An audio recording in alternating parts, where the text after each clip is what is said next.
শুভ দুপুর বন্ধুরা, দেখো আমি কি নিয়ে বসেছি। এই আলুগুলো নিয়ে বসেছি। এই আলুগুলো সব অনেকে কি করে মেশিনে কাটে। ওই ঝুরঝুরি আলু ভাজা বানানো হয় না, মেশিনে কাটা হয়। আমি মেশিনে কাটবো না, আমি কাটবো বটি দিয়ে। তো তোমাদের আমি দেখাচ্ছি বটি দিয়ে আমি কিভাবে কাটি।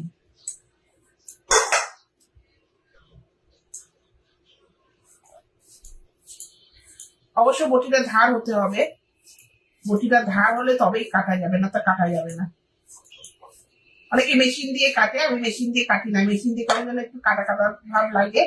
আর বটি দিয়ে কাটলে বেশ আলুটা ঝুরঝুরে হয়। এই দেখো এরকম পাতলা পাতলা করে কেটে নিলাম, দেখছো কিরকম পাতলা পাতলা করে কেটেছি। এবার এইটাকে আমি হাফ করে নেব, এরকম হাফ করে নেব। হাফ করে নিয়ে দেখো তোমাদের আমি দেখাচ্ছি কিরকম কাটছি।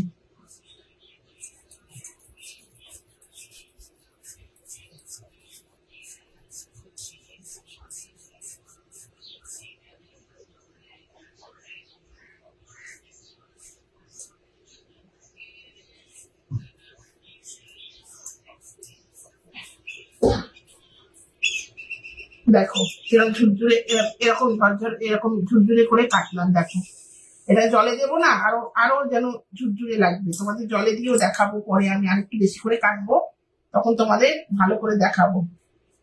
এখন তোমাদের কাটাটা দেখালাম আমি। এরকম হাফ কেটেছি, আবার হাফ আরো আরো আমার হাতে আছে। এরকম পাতলা পাতলা করে কেটেছি, দেখো চিপসের মতন পাতলা পাতলা করে চিপসের মতন কাটা, দেখছো এপার ওপার দেখা যাচ্ছে, এত পাতলা কেটেছি।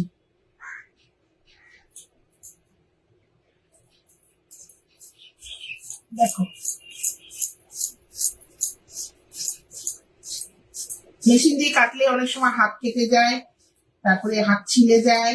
আর আমার হাতে নখ আছে তো, মেশিনে কাটলে অনেক আলু বাদ চলে যায়। এরকম করে কাটলে একটু আলু বাদ যায় না।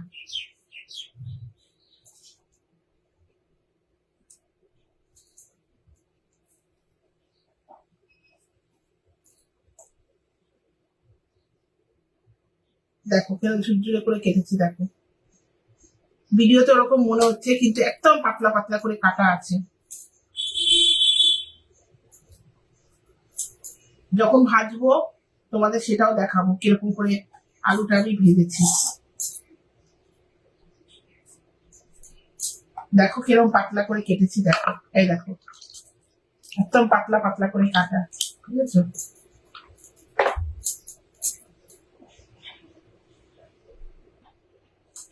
এই দেখো বন্ধুরা, কিছুটা কাটা হয়েছে, কিছুটা কাটা হয়েছে, আর এখনো কিছুটা বাকি আছে। সময় লাগে এটা কাটতে, এখনো এই কয়েকটা আলু বাকি আছে, এগুলো কাটবো, তারপরে ভেজে তোমাদের দেখাবো।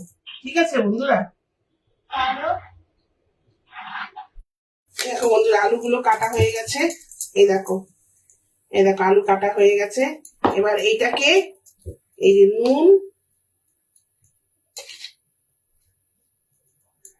নুন আর হলুদ দিয়ে মেখে রেখে দেবো। মেখে 1 ঘন্টা রেখে দেবো। পুরো আলুটার জলটা সব ছেড়ে যাবে, জল ছাড়বে আলু পুরো। এই যে এরকম করে মাখিয়ে 1 ঘন্টা রেখে দেবো। 1 ঘন্টার পরে এটাকে ভাসা তেলে ভাজবো। চিপস যেরকম ভাজে, যেরকম যেরকম ভাবে চিপস ভাজে ওরকম ভাবে ভাজবো।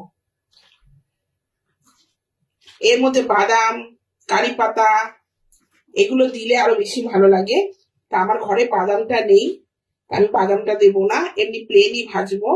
কারি পাতাটাও নেই, বাদামও নেই, এরকম প্লেনই ভাজবো। এই দেখো এরকম চটকে চটকে এটাকে মেখে একটু চটকে চটকে মাখবো, যাতে পুরো নুন গুলো সব আলুর মধ্যে ভালো করে ঢুকে যায়। এই দেখো চটকা চটকা এইরকম চটকে চটকে মাখছি না, এই দেখো কতটা জল এমনি বেরিয়ে গেছে, ঠিক আছে? জল বেরোচ্ছে। এবার যখন ভাজতে যাব তখন এই আলুর জলগুলো সব বেরিয়ে যাবে, আলুর জল সব বেরিয়ে যাবে। এটাকে 1 ঘন্টা আমি এরকম এমনি রেখে দেবো। এবার যখন ভাজবো তখন তোমাদের সঙ্গে আবার শেয়ার করছি।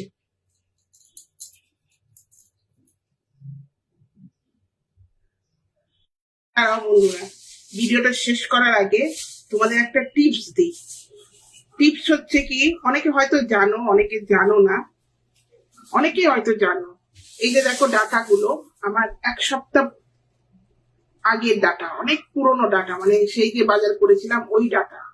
দেখো আমি ডাটা, ডাটা এমনি ফ্রিজে রাখলে শুকিয়ে যায়, বাইরে রাখলেও শুকিয়ে যায়। তো এরকম করে তোমরা যদি টুকরো টুকরো করে, এরকম টুকরো টুকরো করে তোমরা যদি এরকম পলিথিন প্যাকেটে বেঁধে ফ্রিজে রাখো, তাহলে দেখো কত টাটকা থাকে ডাটাগুলো। দেখো এখনো তাজা আছে, দেখো শোকায়নি, দেখেছো, এখনো তাজা আছে। হয়তো তোমরা অনেকেই জানো, আবার অনেকেই জানো না। যারা জানো না তাদেরকে বলে দিলাম, জেনে নিতে, জানিয়ে দিলাম। দেখো এখনো পর্যন্ত ডাটাগুলো কত টাটকা, দেখেছো। সেই যে নিয়ে এসেছিলাম ডাটাগুলো, দেখো এমনি ফ্রিজে রাখলে ডাটাগুলো কিন্তু শুকিয়ে যায়, কিংবা তোমরা বাইরে রাখবে শুকিয়ে যায়, কিন্তু দেখো এগুলো শুকায়নি, দেখো এখনো টাটকা রয়েছে, দেখেছো। দেখো এটা তোমরা 10 দিন 15 দিন রেখে দেবে, এরকমই টাটকা থাকবে, শুকাবে না। তো যদি আমার এই টিপসটা ভালো লাগে অবশ্যই কমেন্টে জানিও। কেমন লাগলো আলু ভাজাটা অবশ্যই জানিও বন্ধুরা। আর তোমরাও বাড়িতে এরকম বানিয়ে খেও, ডাল ভাতের সঙ্গে দারুণ লাগে খেতে, খুব সুস্বাদু হয়। পারলে একটু কারি পাতা দেবে, একটু শুকনো লঙ্কা ভাজা দেবে, আর একটু বাদাম দেবে।